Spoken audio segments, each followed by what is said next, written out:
am not allowed to have edibles, and here's why. So a few years ago, I had my first ever edible while I was at a friend's apartment. There was a whole group of us there, including Asher, and they had made cookies with cannabis butter. We ate dinner first. This will be important later, trust me. And then about an hour later, we brought the cookies out. At this point in my life, I had only gotten high once before.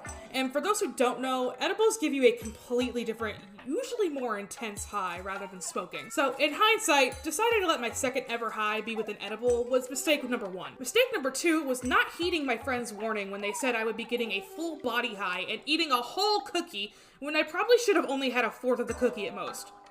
Or better yet, not any at all actually, because what I didn't know at the time was that for some reason, getting too high actually makes me more anxious than I already am normally. And that's really saying something because I'm a very anxious person. Everything was actually fine for the first couple hours. It kicked in after about an hour or so. I was riding high, giggling at everything while my friends played Mario Party. Asher even let me take over a couple of minigames, and I won one of them.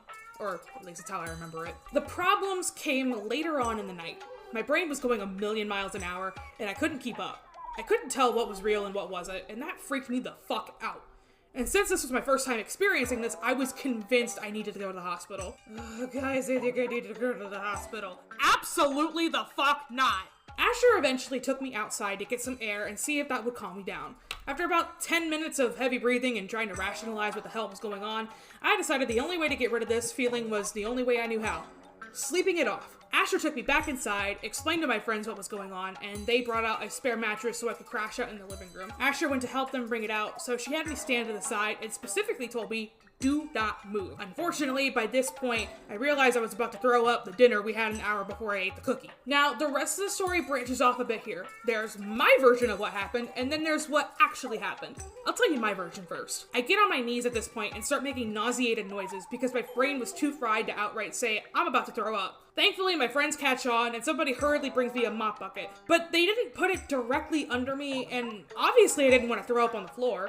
So I had to turn a bit to throw up in the bucket. It was cutting it a little close, but at least it didn't throw up on the carpet. Asher has me sit on the couch with her for some reason. I'm assuming it's because they need a few minutes to clean up the bucket and get rid of the smell. A few minutes later, I need to throw up again. I still can't talk though, so I make the noises like last time. Asher catches on, rushes me to the bathroom, but I couldn't fully hold it in, so I'm pretty sure I threw up into her hand a bit. Sorry about that, sweetie. Because they don't know how much more I'm gonna throw up, and I'm too high to tell them if I'm feeling any better or not, they tell me I have to sleep in the bathroom. I'm not mad about it at this point, obviously, because I don't know how much more I'm gonna throw up either. Asher was nice enough to sleep in the bathroom with me, though. We love a spouse that'll suffer with you. Now here's the extra spicy part. About a month after this had happened, I was talking about it with my friends, only to discover what I thought had happened was completely untrue to the real events. So here's what actually happened. I get on my knees to throw up. Someone puts a mop bucket in front of me. I turn away from the mop bucket, almost as if I was actively avoiding it, and throw up all over the carpet. I'm sitting on the couch with Asher. I feel like I'm gonna vomit again. Asher rushes me to the bathroom. Hang on, actually, I need to map this out for you so you can better understand what was going on. So this is the route we're taking to the bathroom. We're heading to the hallway, and there's a recliner to our left on the way. The little dot on that chair, that's our one sober friend. I leaned over the recliner and threw up on our friend. He later described this as if I was the colossal titan peeking over the wall. Then I made it to the bathroom, was told I had to stay there. Yeah, that's about it. I passed out by that point, so I don't know what else happened after that. I should probably add at this point that because 1, I didn't realize the damage I had done, and 2, I had work the next day, I didn't stick around to help clean up. I got an angry text from one of my friends the next day.